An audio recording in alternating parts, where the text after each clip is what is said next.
और भाई एक बाद एगो और हम पवन सिंह के बारे में भी कुछ कहो तनी सा दुगोला का माहौल चल रहा बा। कैमरा में ऐसे बोले के चाहता नहीं समझ ना जी यूट्यूबर के अब है देखी ना इहो हाल हो गया। मनीष कश्यप का तो छोड़ दियो ने हमरा पावर स्टार पवन सिंह जी के देख ली बताई ऐसा भोजपुरी में हाल हो गई बा। उनकर मेहरारू के नाम है ज्योति सिंह। ज्योति सिंह कहतरी कि या तो 10 करोड़ रुपया दे दी पवन सिंह के 10 करोड़ रुपया दे दी आ ना तो 3.5 लाख रुपए का महीना दी हमरा पढ़े लिखे के ओकरा बाद डिवोर्स फाइल होई आ ना तो ना होई ना तो केस आगे चली हैं ओकरा बाद डिवोर्स फाइल होई आ ना तो ना होई 10 करोड़ रुपया दे दी।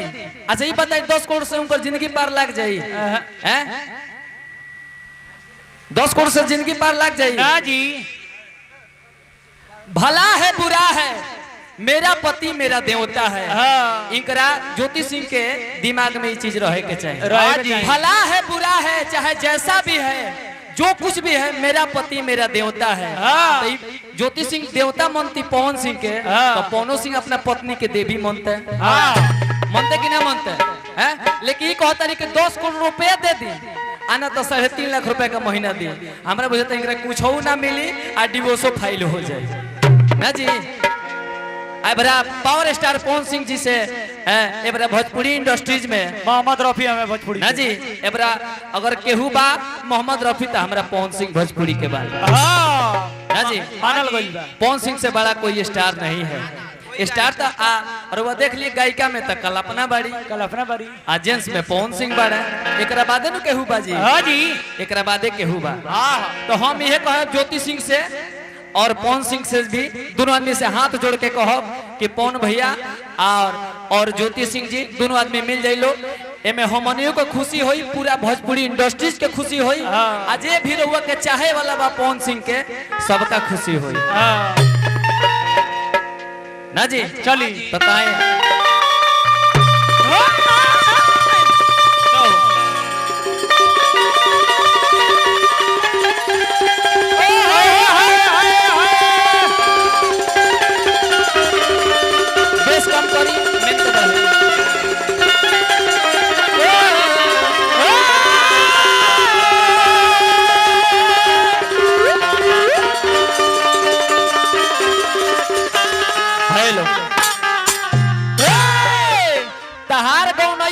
दरबार में होता केहू के बुझात नहीं है लेकिन गौनई ऐसा चीज है शांति के चीज हो।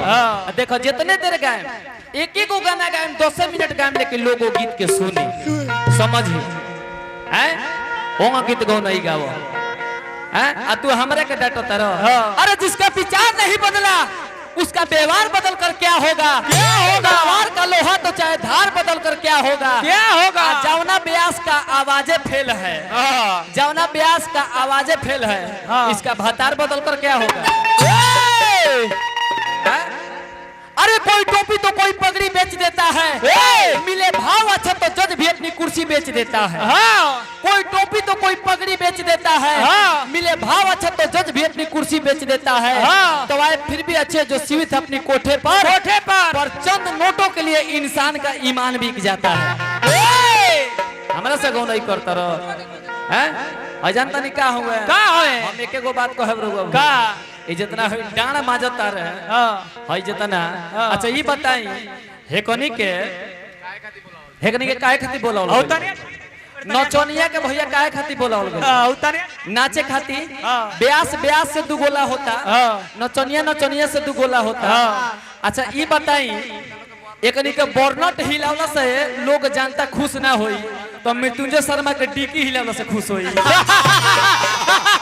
अरे उनका टीकी में खाली घिउ के काम घिउ के काम बताई नचनिया के ना नचला से लोग खुश होई तो ओकरा टीकी हिलावला से खुश होई। पिताजी बोलो बाबू शांत रहो पिताजी तुरंत हाथ छूट जाए ए भैया जी अभी आराम में नु करता लो कह दिन तिरपाल बिटरो लो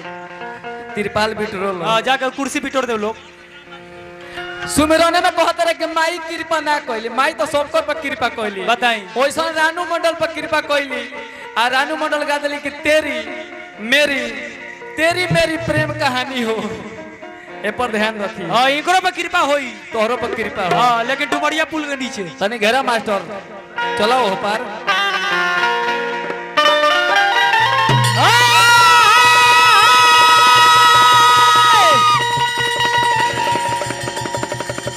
राखेलो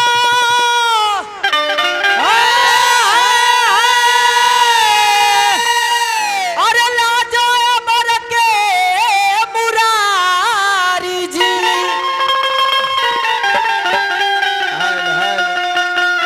अरे राखेलो लाजो अमर के अरे राखेलो लाजो अमर के मुरारी जी आवो तो मुरारी जी राखेलो लाजो अमर के मुरारी जी राखेलो लाजो अमर के